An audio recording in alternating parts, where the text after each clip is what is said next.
Hello Rebel and welcome back to my life. It's a book release day, or rather a relaunch day, but that is still cause for celebration, which I personally could really use right now. So this here is the first ever printed copy of my novel Mystic. It's the second book in my series The Nightblade Epic, which is the series that first enabled me to become a full-time author. Like its predecessor, Mystic was originally written as a serialized book consisting of 8 episodes. It was released to readers piece by piece on Amazon and also via Gumroad, an e-tailer that I thought was going to be the next big thing for indie authors. Spoiler alert, it was not even the next small thing. The big advantage to Gumroad was that I could set readers up on a subscription, which I thought was a great idea because I hadn't yet really come to understand my relationship with deadlines. Which is a little bit like ice cream's relationship with Tabasco sauce. Some things are wonderful as long as they are kept far away from each other. But the book came out and it did pretty well, better than any book I had ever released before, and I was pretty happy about it. Then when I was with Sterling and Stone, Mystic got re-edited and got a new cover. So this is probably my favorite of the Sterling and Stone covers, but Jordell does still look a bit like an avant-garde fashion model, which I'm sure that model is that exact thing. Now, when I got into reviewing the changes that had been made to the book as part of this whole restoration project, I realized that Mystic had received significantly more editing than Nightblade had. Which is really a shame because Mystic has a lot of work to do as the second book in the series. If I'm being honest, it's probably the least complete story out of any Underrealm novel so far. That's because it bridges the gap between Nightblade, which is almost a self-contained story, and the world of Underrealm, which is this big, growing, ever-expanding universe on the level of Marvel's comic books. Well, not on the level of, trying to do the same thing. You get the idea. A lot of things that were changed about Mystic were actual details of the world. There were edits made to the way people speak and the way that they refer to groups and organizations within Underrealm. The convention of always using the word "tis" instead of "it is" was introduced in Mystic, despite that never once happening in Nightblade. In summary, Mystic had the most heavy lifting to do out of all of the Underrealm novels in terms of establishing a relationship with the reader, and it had the most roadblocks thrown in the way of its attempts to do that. But now we come to the official second edition of Mystic, which just released today. First of all, let me take a second to gush about this cover. The cover artist is a guy named Mikel Mercado. He is amazing. You can find more of his work at a link in the description below. Not gonna lie, the first time I saw this cover, which,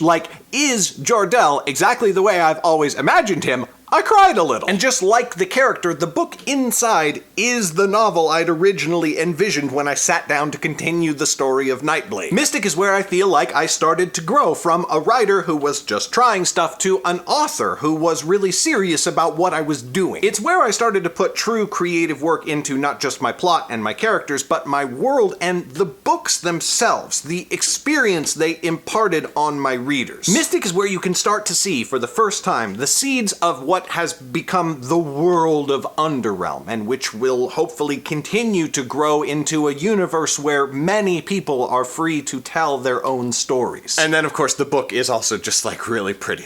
I love the...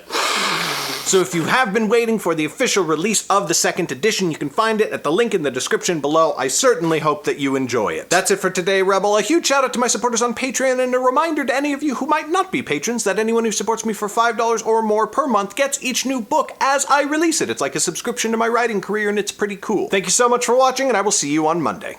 Bye!